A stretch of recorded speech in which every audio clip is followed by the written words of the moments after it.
Olá, Olavo, boa noite. O primeiro a entrar, Josi, Fábio, boa noite, pessoal. Vamos entrando. Enquanto as pessoas vão chegando, eu vou cumprimentando, falando e hoje vamos responder perguntas. As perguntas que chegaram, eu estou com várias aqui no meu computador e também vou responder as perguntas de vocês. São muitas perguntas que chegaram e eu responderei a todos. Boa noite, Renata e Viviane, todas as pessoas que eu vejo aqui, que às vezes passa rápido, eu não consigo falar o nome de todos, né? O Guilherme, Fabrícia, vamos lá. Então, assim que preciso dar um tempo para processar essas entradas, já que não consegue entrar todo mundo e tem muita gente aí entrando. Bom, vamos começando então, para não perder tempo. Nós temos muitas perguntas. Eu vou começar com uma pergunta que chegou aqui por ordem por ordem de chegada. Primeira pergunta de Jaqueline Bertonino, que é minha aluna lá na Damásio. Ela diz o seguinte, a pergunta dela: a falecida deixou o testamento em proporção de 25% a 4 herdeiros legatários. Então, lembrando que o testamento ele pode ser em forma de legado ou em forma legado quando você especifica cada um desses bens para determinadas pessoas, ou pode ser de forma genérica em percentuais. No caso aqui foram 4 herdeiros legatários, né?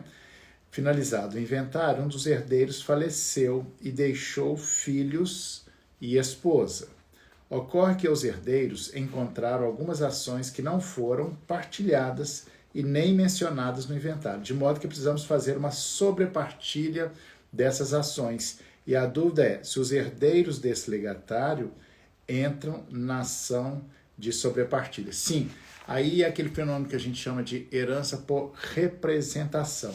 E por falar nisso, tem uma outra pergunta aqui que eu vou emendar, que é também sobre de sobrepartilha. Mas, então, essa resposta, Jaqueline, é até simples, né? Relativamente simples, porque eles entram no lugar do morto, né? Então, é herança por representação. Aliás, eu adianto que eu vou fazer na outra semana uma live especificamente apenas sobre sobrepartilha, porque tem algumas questões polêmicas, tem algumas pessoas que já falaram sobre isso, a gente vai detalhar isso mais. Mas aqui respondendo com simplicidade da Jaqueline, é isso. Bom, vamos então para a segunda pergunta, da Angélica Figueiredo, que não falou de onde é. Se tiver aí, Angélica, fale de onde você é, porque é muito legal essa história de ver gente do Brasil todo, né, se pudessem falar todos os sotaques aqui nessa live. Então a pergunta da Angélica é: em um contrato de convivência, para escolher o regime de separação de bens que antecede a escritura pública de união estável, pode ser descrito que o tempo anterior de relacionamento era namoro e tem validade? Sim, claro que pode, mas terá validade só não terá validade se demonstrar ao contrário. Então essas coisas, e aí a gente entra naquela polêmica da possibilidade da retroatividade dos contratos de convivência, né?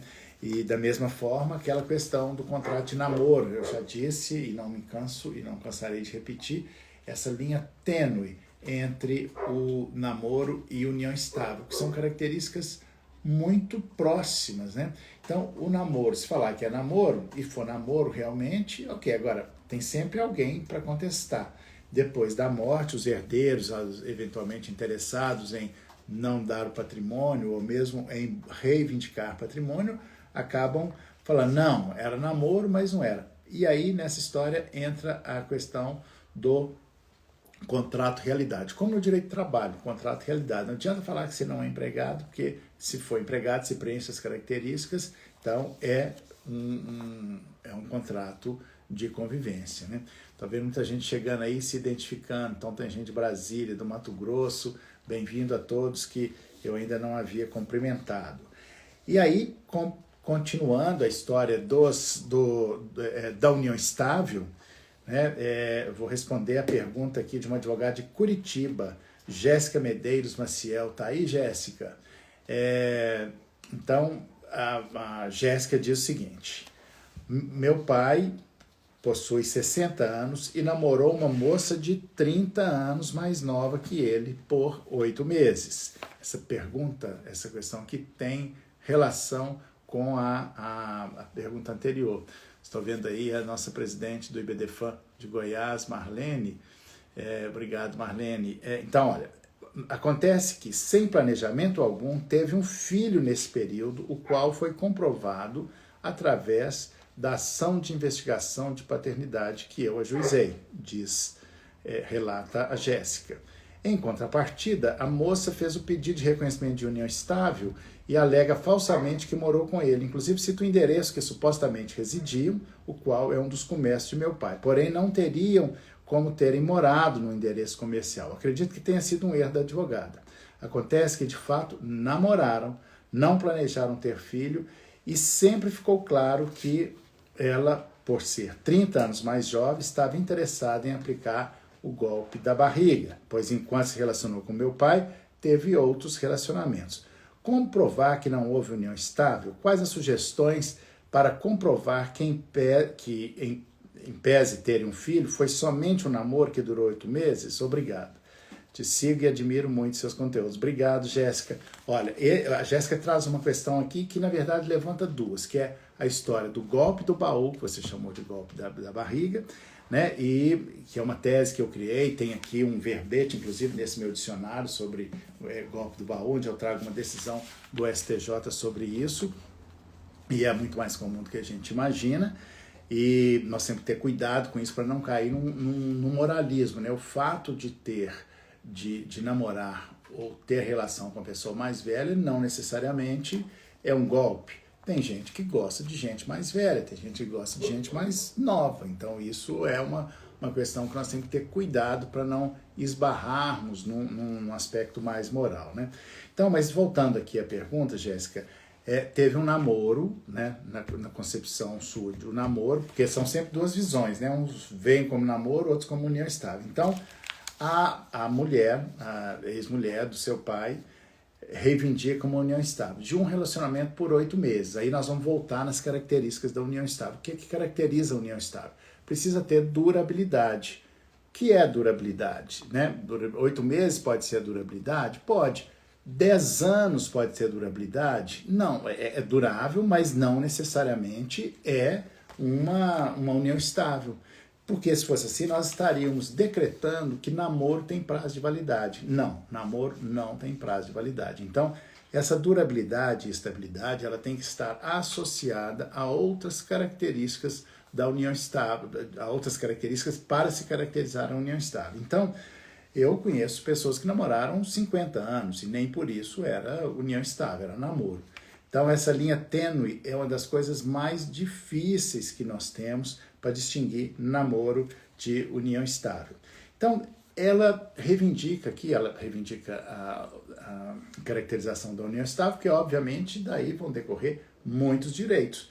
Meação, herança. Meação, dificilmente, porque 8 meses, você que tem adquirido alguma coisa aí muito difícil, em apenas 8 meses, né, a título oneroso. Mas herança, né, o que ocasiona uma situação extremamente injusta. Né? A situação torna-se muito injusta. Imagina uma pessoa que ficou com meu pai por 8 meses, tem situação, já tive caso de 5 meses, que seja 1 ano, e meu pai morre e eu vou dividir a herança, que viria toda para mim, filho único, por exemplo, com essa mulher. É justo isso? Não. Por isso, essa distinção que nós temos que bater nessa tecla, gente, de que o companheiro não é herdeiro necessário, tá? Tem gente que acha que é, eu entendo que não é. Bom, mas voltando aqui para responder a pergunta sua, Jéssica, como comprovar? E aí entra tiveram um filho, ok. O fato de ter um filho não significa, por si só, que é uma união estável. Ter filho significa que constituiu uma família parental e não uma família conjugal. E daí a importância do que eu falo muito lá no meu curso, né, no Clínica do Direito, que tem uma aula só sobre isso, sobre as famílias parentais e as famílias conjugais. Então é importante nós apreendermos essas novas concepções do direito de família, que aqui, Jéssica, essa defesa que você vai fazer ficaria muito mais fácil. Olha, eles constituíram uma família parental, tiveram filhos sem planejar, porque namorados têm filhos, às vezes, sem planejar. Né? Foi desejado, tanto é que o filho nasceu. Uma coisa é filho desejado, outra é planejado. Então, no caso aqui, foi não planejado, pelo menos por parte do seu pai, imagino. Mas constituíram, sim, uma família parental, que daí não é outra história. Mas não constituíram uma família conjugal. O fato do endereço ter dado errado, né, tá claro que entrarão outros elementos aí de prova para descaracterizar a união estável. Está me parecendo aqui, Jéssica, falta mais detalhes, claro, que realmente não era uma união estável. E aí eu entro no outro aspecto, que eu já falei muito, que é do golpe do baú. Golpe do baú é uma expressão que o STJ, inclusive, já usou, e ele significa não só nessa situação, né, de alguém mas em várias outras situações. Tem sido muito comum a caracterização do golpe do baú, os cuidadores que casam com as velhinhas, ou mais comum que eles cuidavam, ou o velhinho que casa com a cuidadora, né, o idoso que casa com a cuidadora. Isso é mais fácil de caracterizar o golpe do baú. Bem, então é isso. Gente, Jéssica, espero ter respondido. Vamos adiante. E agora uma pergunta do Jorge Aguiar, mudando um pouco de assunto, vai falar sobre adoção. Estou fazendo uma pós, o Jorge Aguiar diz, estou fazendo uma pós em Direito das Sucessões na EBRAD, assisti uma aula sua, gravada em 2019, e você nos convidava a refletir sobre a coparentalidade como solução para agilizar a adoção no Brasil. Para mim fez muito sentido. Essa ideia avançou de alguma forma? E também estou adorando o livro sugerido em aula, Arroz de Palma. Bom, então vou começar. Esse livro, Arroz de Palma, gente, se vocês não leram, vocês têm que ler, de Francisco Azevedo. Aqui nesse meu dicionário eu cito vários trechos dele sobre família, é fantástico. Então leia o livro, não deixem de ler o livro, o Arroz de Palma, de Francisco Azevedo. E voltando então à pergunta, como eu queria dizer, eu queria dizer, na verdade, é multiparentalidade. Eu acho que o futuro da adoção no Brasil é a multiparentalidade. Eu já fiz eu acho que é a primeira multiparentalidade na adoção do Brasil. No interior de Minas, né, que era uma história bastante complexa, que não temos tempo de contar aqui, mas eu já fiz uma adoção, né, os pais, os genitores, não tinham condições de criar o filho, mas também não queriam destituir-se do poder familiar, e os pretensos adotantes queriam tornar-se pai, e eles fizeram um arranjo, uma composição, e tornou-se, e essa criança passou a ter 4 pais. Gente, essa história da multiparentalidade é um fenômeno muito importante, porque ele quebra um paradigma dessa história. Olha, eu só tenho um pai, eu só tenho uma mãe. Não é assim. Então, essa quebra desse paradigma, e isso é uma evolução social, talvez uma evolução civilizatória mesmo. Né? No Brasil isso já é comum, isto não é lei, é construção jurisprudencial, doutrinária, né? E por aí. Bom, então, eu continuo achando isso, que o futuro, Jorge, que é o futuro da união estável, das adoções no Brasil, passa pela multiparentalidade. Bem, vamos adiante aqui, respondendo a outra pergunta da Joana Damásio. A Joana diz o seguinte, se tiver aí, se apresente, Joana, e diga de onde você é. Ex-casal, divorciados há 11 anos, filho de 13 anos, mora com a mãe no Rio de Janeiro, guarda compartilhada. Essa pergunta é importante, porque ao final, o resumo dela é assim, alguém que tem a guarda pode mudar de cidade, né? Mesmo na guarda compartilhada? Como é que faz quando a mãe muda e não fala nada, fala, estou mudando, tchau, né? Como que fica essa história? Então vamos ver a questão que a Joana traz. Filho de 13 anos de idade, né? Porque com 13 anos o filho já tem alguma autonomia, né? Para dizer isso. Então, filho de 13 anos mora com a mãe no Rio de Janeiro, guarda compartilhada. A mãe informou em dezembro ao genitor que irá mudar de residência com o filho e a nova família. Eles estão indo amanhã para João Pessoa, Paraíba. A mãe dificultou muito a convivência do filho desde dezembro, impossibilitando o genitor de buscar o filho no Natal, Ano Novo, etc. o que levou ao genitor a me procurar. Ingressamos com uma ação de regulamentação de convivência com tutela de urgência. Tutela foi negada, porém o juízo me intimou para manifestar se há interesse no prosseguimento do feito. A genitora ainda não foi citada da demanda. Em petição para manifestar sobre o prosseguimento do feito, devo requerer a citação da genitora no endereço da Paraíba por carta precatória? Não sei o que fazer com a razão, com a questão da competência. É um assunto muito complexo de processo civil. Nas pesquisas que realizei, identifiquei vários entendimentos, pois envolve menor incapaz, genitores em estados distintos e uma demanda que já foi proposta no Rio de Janeiro, tornando esse juízo prevento. Bom, então vamos começar pela questão da competência. O foro competente para juizar essas ações é o foro do domicílio da criança. Eu não tenho dúvida, se você ajuizou na cidade do Rio de Janeiro, então você ajuizou no lugar certo. Só que o que eu faria, Joana, eu não faria uma ação de regulamentação de convivência. Eu faria, e talvez dê para você emendar inicial ainda, um pedido de guarda.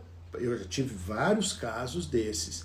Né? Se tem a guarda compartilhada, a mãe, a rigor, não poderia mudar para outra cidade. Se os juízes seguissem a lei, ele diria, vá, mas deixa o filho. Eu tenho vários casos assim, há uma grande resistência disso, porque, e aí a gente volta nessa história, nessa questão da estrutura patriarcal em que estamos inseridos. Né? As mulheres acham que podem ir, geralmente elas vão, né? E como estamos dentro dessa estrutura patriarcal, os juízes acabam não atentando para esse artigo da guarda compartilhada.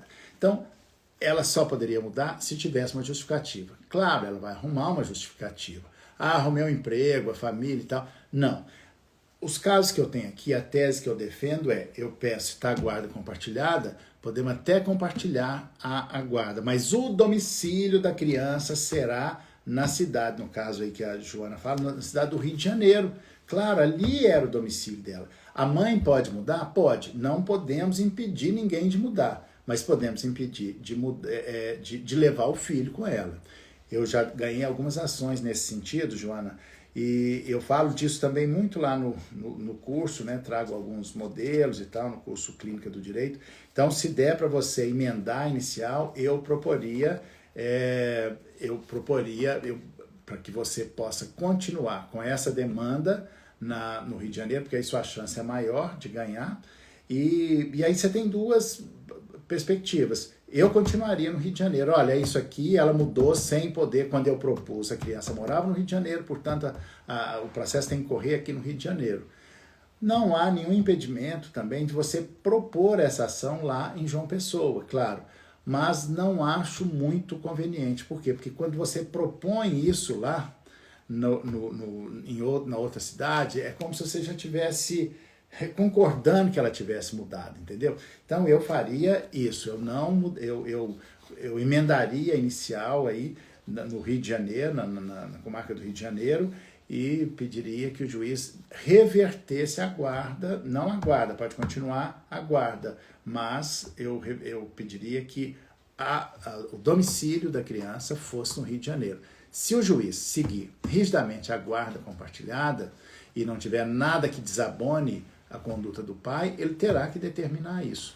Claro que cada caso é um caso, tem elementos que vão determinar, pode ser que essa criança já esteja induzida a dizer isso, a falar que quer ir embora com a mãe, mas tudo isso poderá entrar na discussão do processo, inclusive falando de atos de alienação parental. E atenção, nós não estamos falando de alienação parental, mas de atos de alienação parental. Tem uma diferença.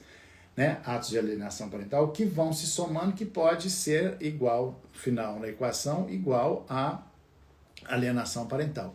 E que também essa alienação parental, numa evolução muito maior, ela pode até chegar a uma síndrome da alienação parental. Não sei se vocês repararam, mas a gente não fala síndrome da alienação parental. Síndrome é uma categoria médica que nem sempre é uma síndrome, né? Dificilmente, não que não possa existir, mas dificilmente chega a ter uma síndrome. mas é uma coisa... então vamos ter cuidado com as palavras, né? No caso aí, Joana, parece que tem atos de alienação parental, não chega a ter uma alienação parental, mas isso deve ser relatado no processo. Boa sorte para você, tomara que você consiga. Bom, vamos adiante. Tem perguntas aí para a gente ir intercalando, Felipe. Felipe, meu filho, está aqui me ajudando a ler, porque às vezes vai muito rápido. Vamos ver se tem alguma pergunta aí. Tem aqui. Da Poliana Rocha Borsato. Professor, é juridicamente possível o registro tardio do casamento religioso com efeito civil após a morte dos casais? Não sei se foi 2 casais. Sendo dos casais. Sim, é possível que seja, o chamado casamento não compativo, né? Que é uma coisa pouco usada, rara de acontecer. Eu não entendi bem a pergunta, mas se for, eles tinham a intenção de casar, não tiveram tempo de casar, então esse casamento, obviamente, que pode ser feito, né? E na presença de 6 testemunhas, né? E tal, tem todas aquelas regras lá do Código Civil. Então, se é que eu entendi bem a pergunta, é possível sim, né? Vou fazer mais uma pergunta daqui e a gente vai caminhando aí. Se quiserem mandar no chat. Se quiserem, pode mandar aqui que nós estamos. Se eu não conseguir ler, se eu não conseguir ler, o Felipe me ajuda. A Poliana está falando assim, então vamos entender melhor. Poliana, um dos casais faleceu?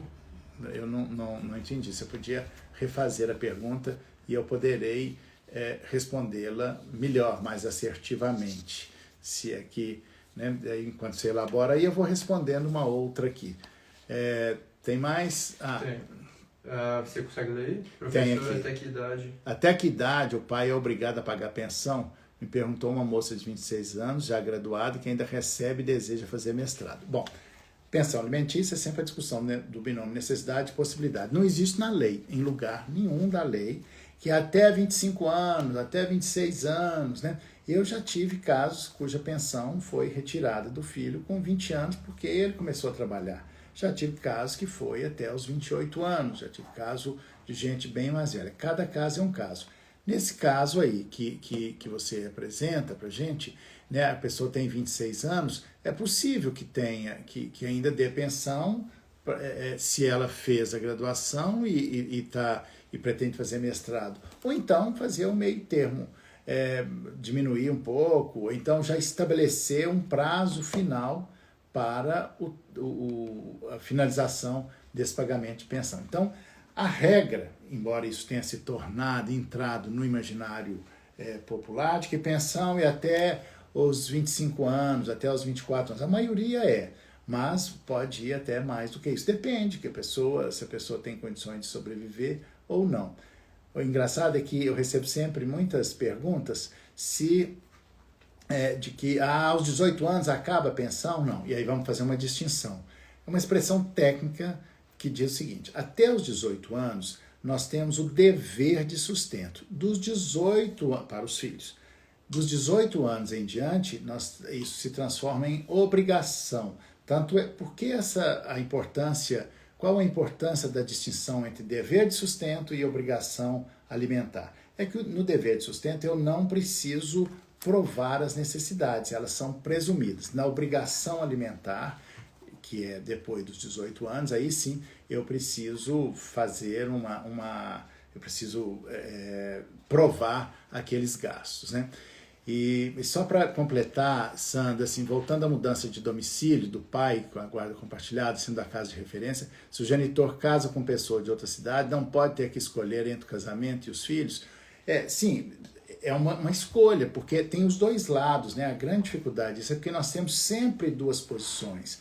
A posição de quem quer ir e a posição de quem quer ficar. Cada um tem a sua razão. Todos os casos que eu atendi, foi quando alguém que queria ir, eu fui lutar para que não fosse. E a minha tese foi, olha, você pode ir, mas deixa o filho para trás, né? Isso não é simples, porque, como eu disse, repito, nessa estrutura patriarcal tem todo um pensamento favorável às mulheres. Isso é uma coisa que impera entre nós. Agora, né, como a Sandra está dizendo, ainda mais quando o outro genitor era relapso, aí sim, ok. Mas ao final da história, gente, o que vai mandar não é o interesse da mãe ou do pai. O que vai mandar é o que é melhor para o filho. Isso é que é o interesse. Mas aí tem um interesse que deve ser conjugado com bastante veemência também, que é o desrespeito aí ao pai. E o que está acontecendo é que estamos quebrando paradigmas, né? De que filho é só mãe que sabe criar filho, etc. e tal. Então, vamos lá, vamos lá. Tá, eu vou ler aqui, tem a da Bruna. Professor, por gentileza, qual a distinção entre adoção unilateral pelo padrasto, em caso de maior de idade, e o reconhecimento de filiação socioafetiva? Quais os efeitos desses institutos? Olha só, a adoção, a paternidade socioafetiva, ela vem substituir essa adoção unilateral. Quer dizer, eu prefiro fazer um reconhecimento da paternidade socioafetiva do que pedir o reconhecimento da adoção unilateral. Por quê? Explicando. Adoção unilateral, quando você faz a adoção, você tem que destituir do poder familiar toda a ordem daquele parentesco. Uma vez nós tivemos, não sei se vocês viram, uma matéria no Fantástico de uma adoção unilateral. O caso era mais ou menos o seguinte: a mulher casada, o marido morreu, ela se casou de novo e o pai, o padrasto, fez a adoção unilateral. Quando fez a adoção unilateral e que foi deferida, o pai tira o pai registral, falecido, e entra o padrasto que tornou-se o pai adotivo. Tá, então estava lá, passado 1 ano, 2, e aí vem o pai do pai falecido, ou seja, o avô, vem visitar esse neto. E quando ele chega lá, foi feita a adoção unilateral, fala, bom, você não é mais avô, porque o pai foi destituído na adoção unilateral. Então, para evitar isso, né, esses constrangimentos e essas injustiças, é melhor fazer a paternidade socioafetiva, que pode se somar aí e tornar-se uma multiparentalidade. Então, a multiparentalidade foi uma quebra de paradigma, mas da maior importância, para evitar, por exemplo, que o avô lá, como nesse caso, deixasse de ser avô, né? Bom, vamos lá. Mais uma, tem várias, sim, vamos lá. Juiz que resiste da Leila Loureiro. Leila. Juiz que resiste a usar outras medidas de bloqueio para citação. O que fazer? Está devendo 4 anos de pensão, já foi a carta precatória, citação postal por WhatsApp e ele só foge. Pois é, bom, se já foi citação postal, foi tudo isso, nós estamos num momento histórico de virada e que essa pandemia ela ajudou muito a dizer que nós precisamos usar esses instrumentos tecnológicos que estão à nossa disposição, né? Eu falo sempre, olha, o direito ainda não acertou o passo com a sociedade digital. Nós precisamos usar isso. Por exemplo, citação eletrônica. Qual é o problema de fazer uma citação eletrônica? Né? Os juízes resistem. Já tem leis incentivando isso, já tem regulamentos aí do CNJ, etc. Mas ainda os juízes têm medo. Por quê? Esses juízes que têm medo são esses que ficam parados, paralisados na formalidade, no excesso de formalidade. A formalidade jurídica, ela é importante, gente. Essa formalidade, ela vem em nome da segurança. Mas quando a formalidade é maior do que a essência, aí ela perde o sentido. Então, por que um juiz não determina uma citação por uma citação eletrônica? Né? Não tem sentido. Isso é um juiz que tem medo. Os juízes corajosos, que assumem uma posição ética, eles fazem isso sim. E isso tem crescido, né? Porque o pensamento jurídico, e a fonte do direito não é só a lei, né?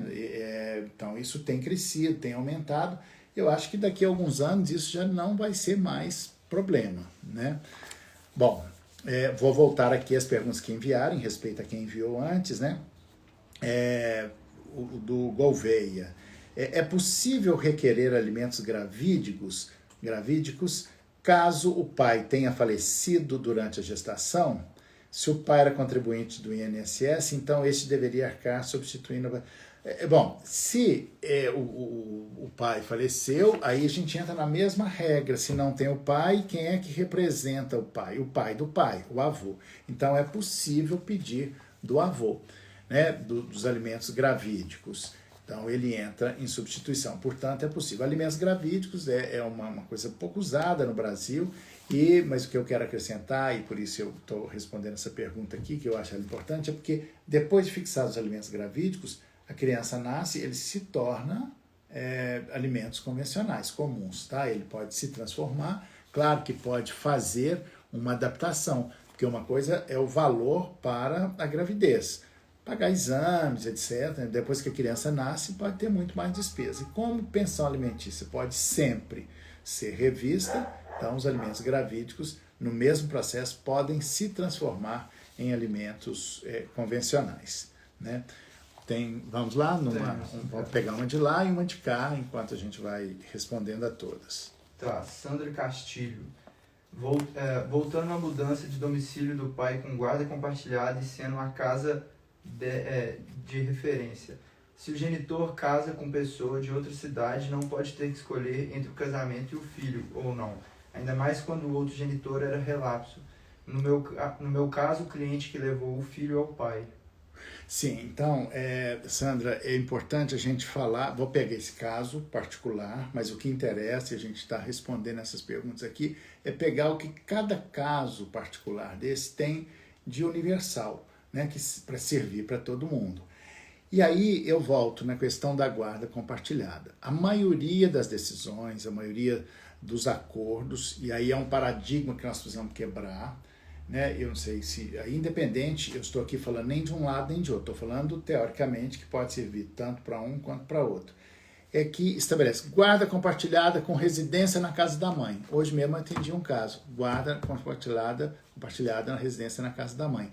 Quando estabelece que a residência é na casa da mãe, isso aí, a probabilidade dela mudar é muito maior. Então nós temos que ter o cuidado de estabelecer nos nossos acordos, ou mesmo nos nossos pedidos, quando for litigioso, pedir ao juiz, porque não tem na lei da guarda compartilhada, leiam lá, não tem lugar nenhum que tem que ter uma residência. Não sei de onde que as pessoas tiraram isso, Ministério Público, o juiz, todo mundo tem que ter uma residência. Então eu tenho cuidado de todos os acordos, ou não coloca residência, porque o que a lei fala é que tem que ter uma cidade base. Então, atenção, tem que falar cidade base, Rio de Janeiro, cidade base, Belo Horizonte. Mas as pessoas ainda não se ligaram nisso. Então, essa live aqui, espero que sirva para vocês. Gente, quando vocês forem fazer um acordo, não se esqueçam de colocar. Eu falo isso muito lá no meu curso, né, no Clínica do Direito, trago exemplos e tal, porque é cidade base. Com isso, estabelece. Esses dias eu ganhei um caso aqui onde estava escrito a cidade base. Era Belo Horizonte, a pessoa queria mudar para São Paulo, mas então não podia, não poderia e não mudou. Bom, então, mas Sandra, não sei se eu respondi a pergunta, eu me perdi um pouco ao falar dessa coisa genérica, mas se tem o domicílio, falando, é na casa da mãe. Porque, olha só, nós podemos ter duplo domicílio. Não tem duplo domicílio, a criança tem duplo domicílio. Alguém vai dizer, mas a criança precisa de uma rotina. Claro que a criança precisa de rotina. A rotina ela vai sentir que tem a casa do pai, a casa da mãe. Isso é importante porque o casal se separa, a fila anda, as pessoas encontram outras pessoas, se relacionam e vão mudar de cidade. E aí, como é que fica? Então, nós temos que pensar nisso antes. Nós, advogados, somos contratados para dar segurança e garantia. E é bom dizer para os clientes que segurança total, só que nós vamos morrer. Mas segurança máxima, né? Então, esses detalhes aí são importantes. Então, não se esqueça, resumindo e concluindo, não deixem de estabelecer a cidade base. Não tem lugar nenhum escrito que tem que ter que a base é a casa da mãe, né? Isso vai fazer toda uma alteração numa concepção aí quando mudar de cidade. Bom, vamos adiante. Vou pegar aqui mais uma pergunta de pessoas que mandaram. O julgamento do STF para afastar a incidência do imposto de renda sobre pensão alimentícia, até fiz uma live hoje às 11h30 falando especificamente sobre isso, mas aqui tem a pergunta. E quem paga a pensão pode deduzir o imposto de renda? Pode. Olha que situação injusta, né? Então pode deduzir. Quem paga, quem recebe, deve fazer deve pagar o imposto de renda, que tem uma tabela, né, que varia de 7,5% a 27,5%, né? Por exemplo, tem uma escala da Receita Federal que fala, então, a taxa, o valor pago que é isento de pensão é abaixo de R$ 2.000, eu esqueci esses valores aí, mas se quiserem depois vocês podem pesquisar. Aliás, na live de hoje de manhã eu falei detalhadamente sobre isso, porque eu estava com a tabela em mãos e falei dos números detalhadamente. Eu estou perguntando vamos lá. Se essa live é semanal. Nós vamos esses dias agora, porque tem muita demanda, muita gente tem pedido, então eu tenho feito essa live semanalmente, perguntas e respostas. Na quinta-feira que vem eu vou fazer uma live, mas aí com um convidado, nós vamos falar sobre a capacidade civil da pessoa com deficiência, com um convidado, uma pessoa que o Vitor, que escreveu um livro sobre isso, professor lá no Rio de Janeiro, e vamos depois, e na outra semana nós teremos também outra live de perguntas e respostas, e também com um convidado, que será o Rodrigo Mazei, professor da Universidade Federal do Espírito Santo, que tem um texto ótimo sobre a partilha. Nós vamos falar sobre isso. De vez em quando, então, eu vou mesclando, eu vou trazer um convidado, porque aí a conversa fica menos chata, porque só eu falando o tempo todo pode ficar um pouco enfadonho. Mas a regra será, faremos, pelo menos até o carnaval, 2 lives. À noite, nessa hora que eu estou marcando para ser um número cabalístico, né? 19h33, e todos os dias, às 11h33, eu vou falar sobre um tema. Hoje, por exemplo, eu falei da conexão do direito de família e direito tributário. Amanhã eu vou falar sobre a conexão do direito de família e direito do trabalho. É um tema importante que passa desapercebido de muita gente, mas que pode ajudá-los muito, né? Então, tem a Eva Riz, gosto muito de seus posicionamentos sobre a mulher no direito de família, doutor. Eu acho que eu fui o primeiro advogado feminista do Brasil, e acho que nós temos que pensar nessa igualdade. A igualdade entre homens e mulheres está posta na lei, mas na prática ela não acontece muito, né? As mulheres ainda fazem um trabalho invisível que não tem um conteúdo econômico. É preciso pensar nisso, né? Nesse conteúdo econômico do trabalho doméstico, trabalho invisível. Então, obrigado. Bom, vamos lá. Tem mais? Deixa eu falar aqui. Bom, professor, cliente separado judicialmente desde 2008, lembrando, a emenda constitucional de 66 é de 2010, quando acabou com essa história de separação judicial. Tem gente que acha que não acabou, mas quando nós fizemos essa emenda, e eu fui um dos participantes, né, que foi uma proposta do IBDFAN, quando nós alteramos isso lá na Constituição, foi para acabar com a separação judicial, porque não tem muito sentido separação judicial, né? A separação judicial, o que é a separação judicial? É uma influência do direito canônico, portanto, uma influência religiosa, e que não faz muito sentido, e é como se fosse um limbo. Olha, eu não sou casado nem divorciado, eu estou no limbo, eu não posso casar, porque eu tenho que passar por esse purgatório, né? Então, essa separação judicial era um instituto inútil. Muita gente esperneou, olha, tem que, não pode acabar a separação judicial. Na verdade, o leigo nunca entendeu isso. Para que 2 processos? Para que ter que pular essa etapa? Quem não quiser, que for religioso e a religião não permitir, que não pode se casar, basta fazer uma separação de corpos, né? Não precisa se divorciar, vamos respeitar todas as religiões. Mas hoje a separação judicial é um instituto que virou peça de museu. Mas continuando aqui, então, cliente separado judicialmente desde 2008, não tem filhos, divisão de bens foi feita. Ela pode fazer o divórcio em cartório? Detalhe, ela não sabe o paradeiro do ex. Bom, ela poderia se o ex estivesse presente. Se o ex estivesse presente, poderia. O ex não estando, infelizmente, ela vai ter que entrar judicialmente. O Tribunal de Justiça de Pernambuco chegou a expedir uma resolução o ano passado, ano atrasado, sobre o divórcio obrigatório. Então, mas isso foi revogado o CNJ, revogou, tem um projeto de lei que fala disso, que aí, se esse projeto de lei for aprovado, poderia até fazer em cartório. Mas voltando à realidade hoje, para fazer esse divórcio terá que entrar com pedido judicial. Mas, diante disso, e ainda mais que já tem a separação judicial, certamente o juiz vai dar uma liminar, né? Porque vai dar a liminar, ela será divorciada, esse é um motivo a mais para que se tenha uma liminar.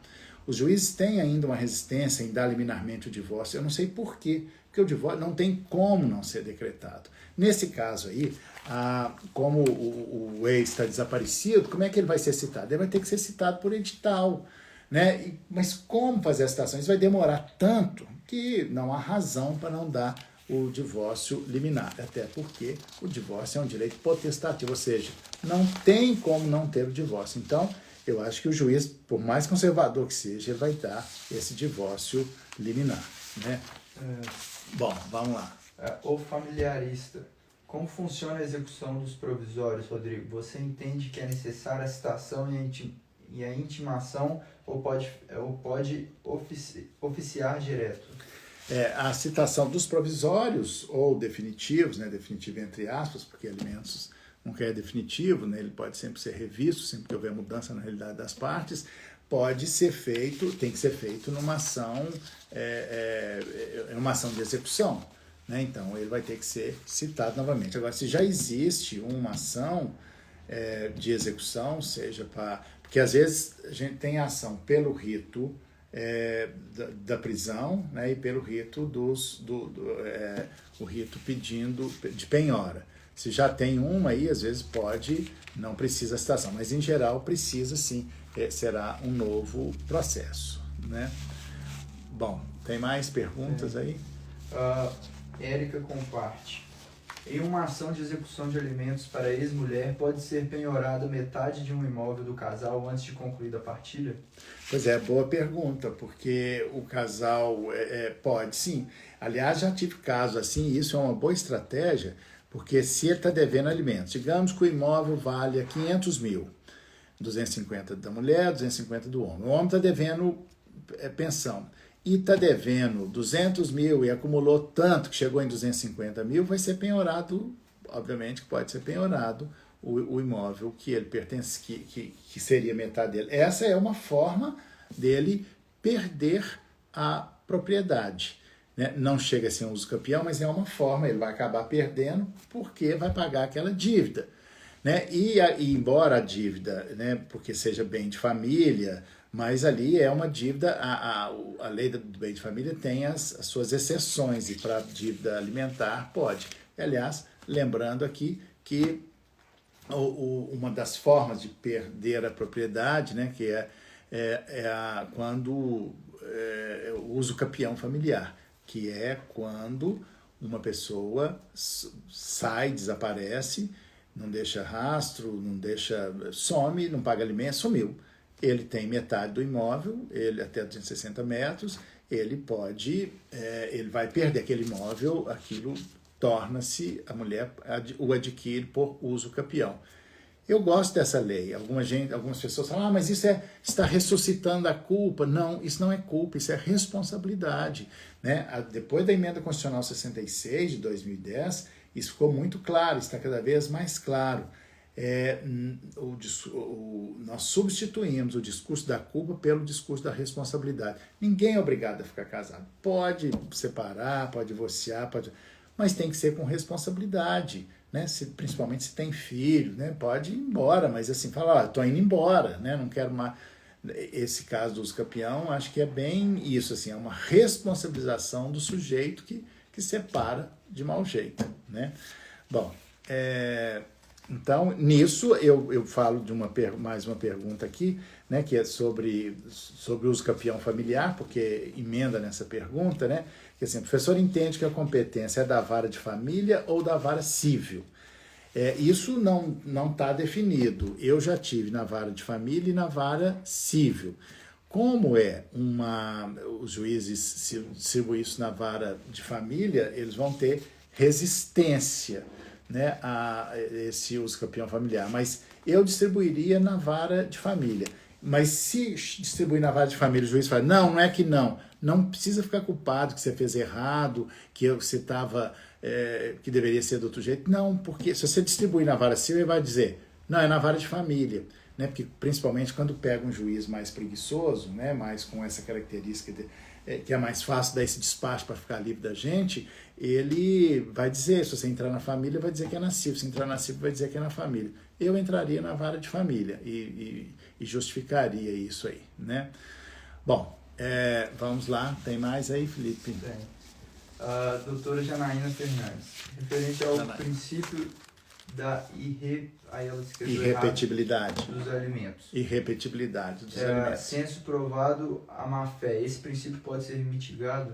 Sim, Janaína, o princípio da irrepetibilidade, eu até falo isso aqui no dicionário, nesse livro, sobre o princípio da irrepetibilidade, ele pode ser questionado. Aliás, em direito de família, né, tudo pode ser repensado. Nós temos a lei, porque nós, com a evolução social, né, às vezes o justo fica diferente do legal. Então, o justo é muito mais importante do que o legal. Então, eu falo sobre isso, mas quem primeiro falou sobre isso foi o Rolf Madaleno, meu colega, amigo Rolf Madaleno, que ele fala disso mais detalhadamente, mas eu falo disso também. Aqui tem várias decisões, você vai encontrar várias decisões relativizando esse princípio da irrepetibilidade dos alimentos, tá? Vamos lá, tem mais. Adriana P. Fernandes, os institutos de guarda alternada e compartilhada com alternância de residências não são reconhecidos? Quais as diferenças? Em estados diferentes, qual a melhor ser adotada? Tá, Adriana, nós temos 4 tipos de guarda, né? Só para a gente pegar aqui no geral. Guarda nidal, que é uma guarda que acho que eu sou o único autor que fala sobre isso. Essa guarda é muito comum na Alemanha, que é de ninho, né? Alguém que fica ali, quem sai de casa são os pais e os filhos ficam morando lá. E os pais alternam, uma semana fica o pai, outra semana fica a mãe, mas os filhos ficam ali. Uma vez estava fazendo uma palestra e falou, olha, mas isso aqui no Brasil eu nunca vi. Uma pessoa levantou do auditório e falou, olha, eu já fiz essa guarda nidal. Só que não tinha nome. Mas olha só, quando a gente dá nome, fica muito mais fácil. É igual a história da alienação parental. Sempre existiu, mas a gente não tinha nome, então não desenvolveu. Quando você dá nome, fica mais fácil proteger. Então, guarda nidal, é possível isso. Guarda unilateral, que já foi até pouco tempo, até 2014, a regra, né? A guarda unilateral só fica com um e o outro convive. Atenção, vamos evitar a palavra visita. Um pai jamais deve ser chamado, reconhecido, se autorizar a ser visitante. Não é visitante. Visitante é essa palavra formal que traz um significante de frieza. Então, vamos evitar. Pai não é visitante, é convivente.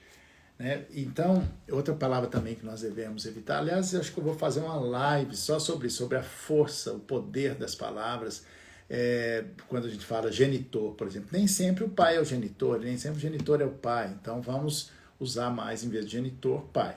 Bom, mas voltando aqui para a questão da guarda, então temos a guarda unilateral, que até pouco tempo era a regra, temos a guarda alternada, que encontra uma resistência muito grande dos juízes, e a guarda compartilhada, que é a regra. Né? Primeiro foi feita uma lei sobre guarda compartilhada, que dizia assim, sempre que possível a guarda será compartilhada, só que nunca era possível. Então foi preciso fazer outra lei para dizer, olha, a regra é guarda compartilhada. Foi aí então que estabeleceu essa história de cidade base e tal.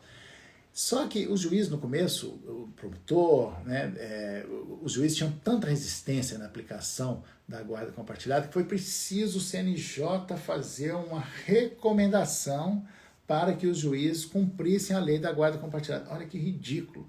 Né? Porque a lei ela tem um contexto social, político, né? E isso nesse contexto patriarcal, onde se pensa que a criança, que quem sabe criar filho é a mãe, né? Isso está mudando, mas assim, no imaginário quem sabe criar filho é a mãe. Bom, então criou-se a guarda compartilhada e, na verdade, nós estamos numa mudança de cultura, na implementação de uma cultura da guarda compartilhada. Ainda não está implementada, né? Como eu digo sempre, muita gente já deve ter ouvido isso, mas não me cansarei de repetir. Enquanto a mãe estiver dizendo, eu deixo o pai visitar o filho, não tem guarda compartilhada. 2 erros. Eu deixo. Segundo, visitar. Né? Então, quando eu vou numa audiência que alguém fala isso, e o promotor e o juiz compactuam com essa fala, eu assim, tenho vontade de brigar. Né? Mas advogado tem que, às vezes, se conter nas audiências. Né? Embora os clientes achem que advogado bom é aquele que bate na mesa, que briga. Né? Eu já saí de sala de audiência onde os clientes falaram, mas você não falou nada, você ficou, a outra parte se saiu muito melhor.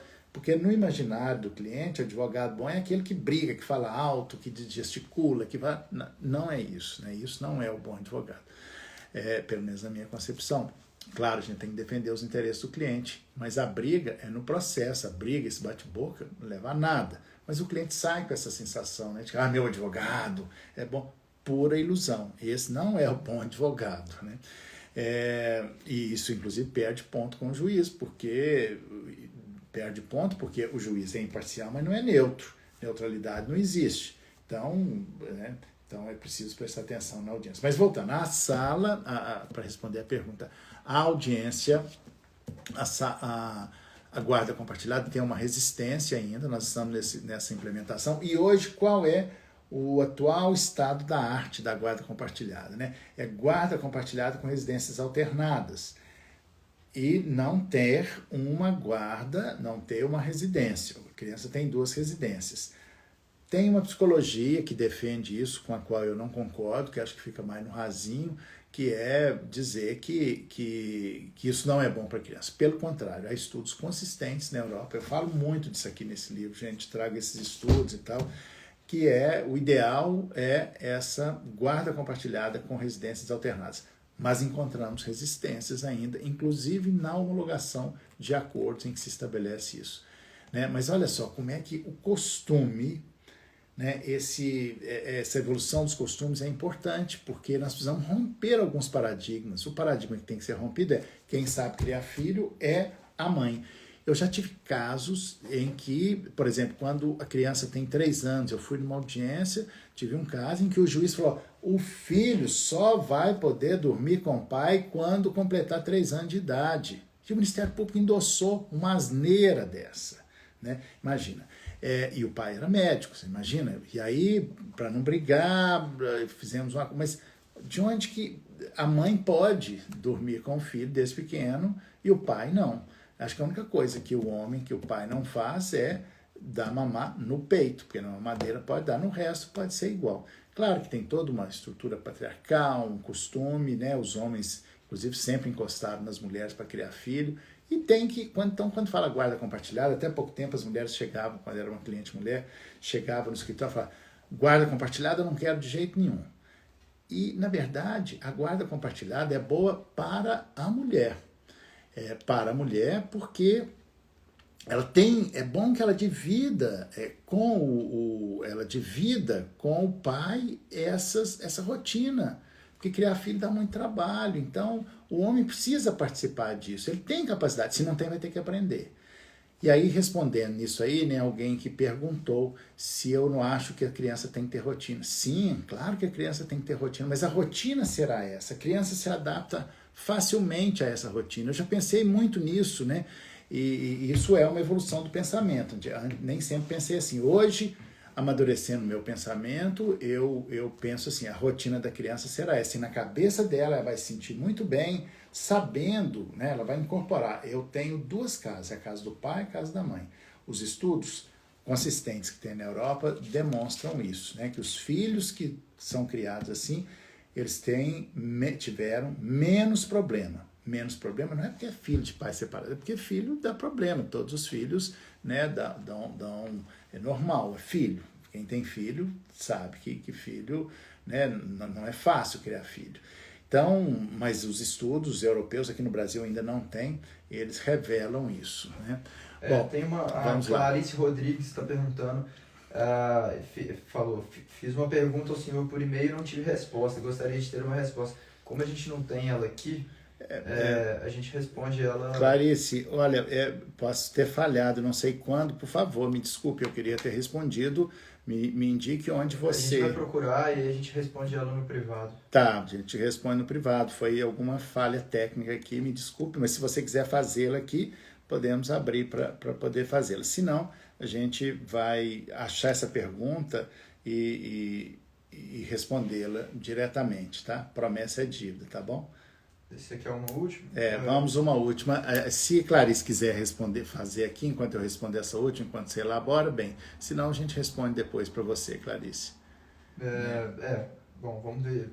Tem um delayzinho, vamos ver se ela vai... Tá. Enquanto isso, tem uma da Adriana Fernandes, que fala assim, essa pergunta é interessante e completa o raciocínio. Em estados diferentes, a guarda compartilhada com alternância de residência pode funcionar? Olha, aí já muda, né? Porque nós estamos falando assim, de pessoas que moram na mesma cidade.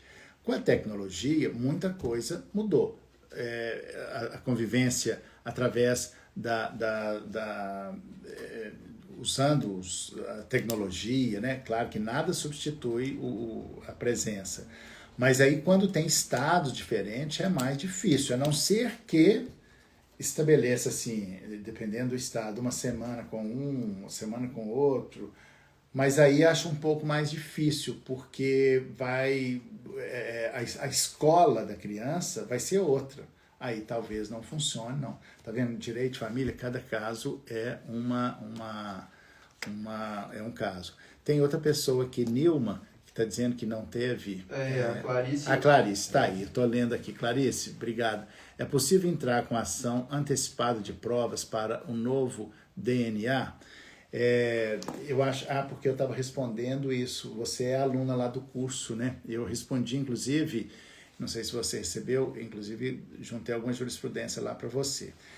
Mas, Clarice, é possível sim. Se for, não sei se eu estou confundindo, porque teve uma pergunta parecida com essa, mas respondendo objetivamente, é possível sim essa antecipação de prova. E isso, às vezes, é muito comum. Por exemplo, a investigação de paternidade, uma pessoa mais velha, ela vai, né, obviamente que está mais caminhando para o fim da vida. Isso é um típico caso que a gente pode, que justifica uma antecipação de prova. Eu já fiz isso, portanto, é possível sim. Né? Ana Paula Morbeck, olha, obrigado lá do Espírito Santo, obrigado pela presença lá do IBDFAN do Espírito Santo. A Nilma Cristo acabou de falar que fez uma por e-mail também e não foi respondida. Como a gente está acabando o tempo, se ela quiser fazer a pergunta dela rapidamente aí... Nilma, também peço desculpa, mas a gente vai verificar. Mas falar para as pessoas que é melhor elas fazerem por DM do Instagram, pelo privado do Instagram, do que por e-mail, porque recebe muito e-mail de outras coisas. Tá, podem, Nilma, então vamos responder sim, se você quiser fazer aqui agora, dá tempo ainda, senão responderei depois no direct. É mais fácil, porque chegam muitas perguntas, então peço desculpas se não tiver respondido todas. Estou vendo aqui a Maria Carolina, que já foi advogada e hoje é psicanalista, adorando sua live e seu conteúdo. Que bom, eu acho que nós não vivemos sem a psicanálise. Volte para o direito e vem misturar direito e psicanálise, assim, tem tudo a ver. Então, a formação psicanalística ajuda muito nesse nosso exercício da advocacia de família. Mostrar a capa dos livros. Os livros. Então é esse livro aqui, Direito das Famílias, que está na 3ª edição, e esse livro tem uma curiosidade. Ao final de cada capítulo, eu indico eu faço uma filmografia, eu indico os filmes relativos àqueles temas, porque na nossa advocacia ajuda muito quando a gente indica para o cliente um filme sobre alienação parental. Tem a indicação de mais de 150 filmes, séries, então acho essa ideia, modéstia à parte, muito legal, que é falar desses, buscar arte para ajudar o nosso dia a dia aqui, né, como na advocacia de família. E esse aqui também, que é o dicionário, que está... Esse que eu ganhei o Prêmio Jabuti, tenho muito orgulho disso. Eu tenho apenas alguns exemplares que estão reservados para aquelas pessoas que fazem o meu curso, o curso Clínica do Direito, onde eu ensino a advogar. Porque, aliás, em março agora estão pedindo, acho que eu vou ter que lançar outra turma. Mas esse aqui tem todo esse assunto que eu falei aqui hoje, está contido aqui nesse livro. O pessoal está aqui falando assim, que quer ter resposta das perguntas, mas todas foram anotadas. E como não dá tempo, né? De responder. Pois é, gente, olha, eu faço questão de responder todas as perguntas. Peço desculpa por alguma falha técnica, né? Eu quero, inclusive, ver o que aconteceu, mas, por favor, não é falta de atenção. Não tomem isso como falta de atenção.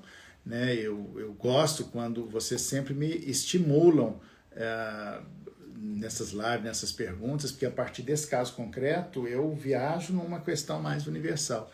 Isso é muito legal. Mostra de novo aí o livro, porque o livro. Tem que ser devagar, porque não Tá, desculpe. Aqui então é Direito das Famílias, terceira edição, e foi a partir da segunda edição que eu tive essa ideia, né, que eu tive essa ideia da filmografia. Então é bem bacana isso. Aqui tem todo o conteúdo do Direito de Família e tem toda a matéria de Direito de Família, do Beabá, numa linguagem simples, né, que eu acho que a sabedoria está na simplicidade mesmo. E o dicionário, portanto, é só para os alunos do curso, porque eu tenho poucos exemplares, mas eu já estou preparando uma outra edição aí que dentro de alguns meses deve sair. Né? O Olavo, que é aluno do curso, estou vendo aí, né, Olavo? Você tem. Que bom que você gostou do dicionário. Vamos lá, Clarice. Obrigado, Clarice, pela participação e pela paciência. Me desculpe mais uma vez não ter respondido diretamente. Mas vamos lá, nós vamos caminhando para encerrar. Tem mais alguma? Não, tem muitas. Bom, então eu vou responder depois, né, que estão anotados aqui, tá, gente? Então, por hoje é só. Ficamos por aqui. Boa noite, descanse, vamos descansar. E amanhã, às 11h30, nós vamos falar. Amanhã, a live de 11h30, 11h33, é muito rápida. É de 15 minutos só, é de um tema, ela é um formato diferente. Eu pego um tema, amanhã, por exemplo, vou falar da conexão, direito de família e direito de trabalho. Espero vocês. Até amanhã.